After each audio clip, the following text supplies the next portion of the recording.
जय श्री कृष्णा। राधे राधे। भक्त जैनु नाग पंचमी का सभिन को शुभ कामनाएं करती हूँ। आइए हम सभिन मिलकर नाग पंचमी की संपूर्ण व्रत गाथा का श्रवण करते हैं। नाग पंचमी की व्रत गाथा भविष्य पुराण से इसके पाठ बिना अधूरी मानी जाएगी आपकी पूजा।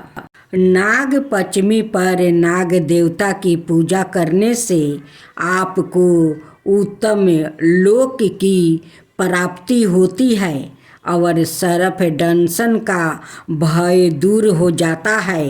नाग पंचमी का व्रत जो लोग करते हैं उनके लिए नाग पंचमी की व्रत गाथा का पाठ करना अनिवार्य होता है। मानता है कि नाग पंचमी के दिन भविष्य पुराण में बताया गया है। इस गाथा का पाठ करने से आपको इस लोक में उत्तम फल की प्राप्ति होती है और आपके कुल में सांप दंशन से किसी की मृत्यु नहीं होती। देखे व्रत गाथा विस्तार से। सुमंतु मुनि बोले, राजन अब मैं पंचमी कल्प का वर्णन करता हूँ। पंचमी तिथि नागों को अत्यंत प्रिय है और उन्हें आनंद देने वाली है। इस दिन नाग लोक में धूमधाम से उत्सव होता है।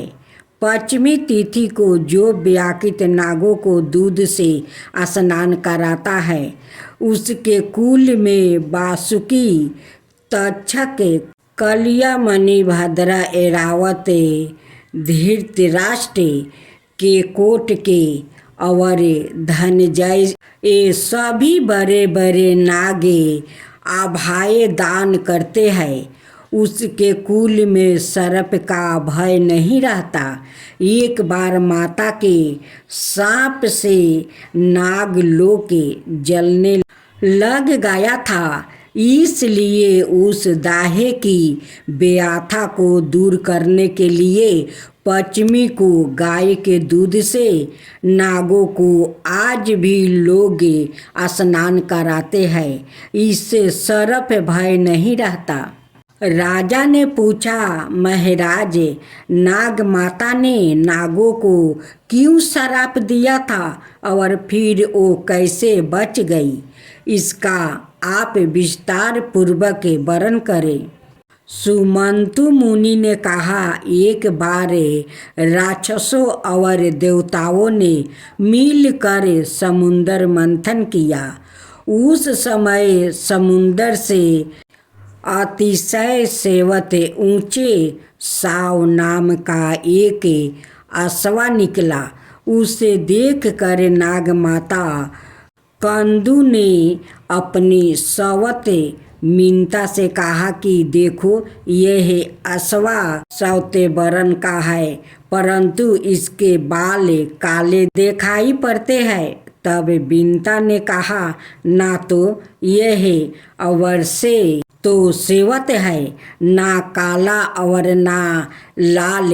यह सुनकर कंदु ने कहा, मेरे साथ शर्त करो कि यदि मैं इस अश्वा के बालों को कृष्णा वर्ण का दिखा दूँ तो तुम मेरी दासी हो जाओगी और यदि नहीं दिखा सकी तो मैं तुम्हारी दासी हो जाऊंगी। मीनता ने यह शर्त को स्वीकार कर लिया। दोनों क्रोध करती हुई अपने अपने स्थान को चली गई।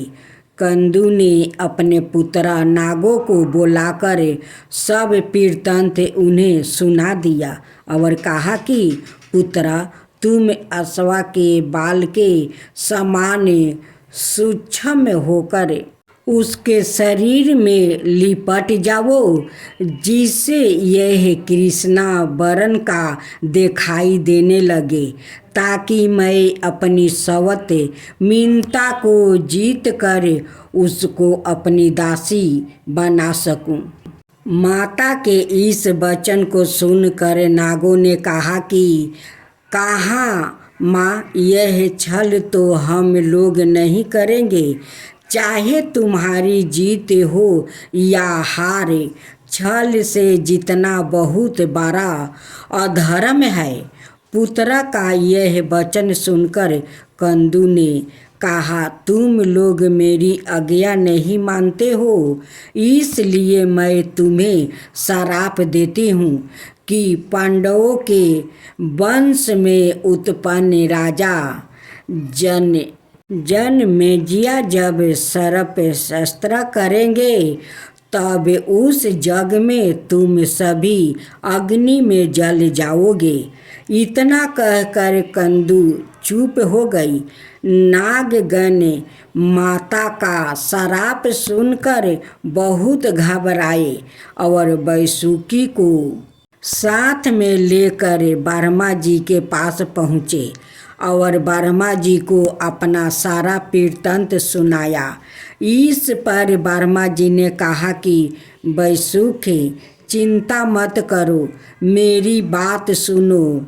याबर वंश में बहुत बड़ा तपस्वी जरत्कारु नाम वाली बहन का विवाह कर देना और वो जो भी कहे उसका वचन स्वीकार करना। उसे आस्तिक नाम का विखायत पुत्र उत्पन्न होगा। वो जनमय के सर्प जग को रोकेगा और तुम लोग को रक्षा करेगा। ब्रह्मा जी के इस वचन को सुनकर नागराज वैसुकी और अतिशय प्रसन्न हो उन्हें प्रणाम कर अपने लोक में आ गया। सुमंतु मुनि ने इस कथा को सुनकर कहा, राजन, यह जग तुम्हारे पिता राजा जनमेज ने किया था। यही बात श्री कृष्ण भगवान भी युधिष्ठिर से कही थी कि राजन, आज से 100 वर्ष के बाद सर्प जग होगा जिसमें बड़े बड़े 20 धार और दुष्ट नाग नष्ट हो जाएंगे। करोड़ों नाग जब अग्नि में दाहन होने लगेंगे तब आशितक नाम का ब्राह्मण सर्प जग रोक कर नागों की रक्षा करेंगे। ब्रह्मा जी ने पश्चिमी के दिन वर दिया था और आशिक मुनि ने पश्चिमी को ही नागों की रक्षा की थी। अंत पश्चिमी तिथि नागों को बहुत प्रिय है।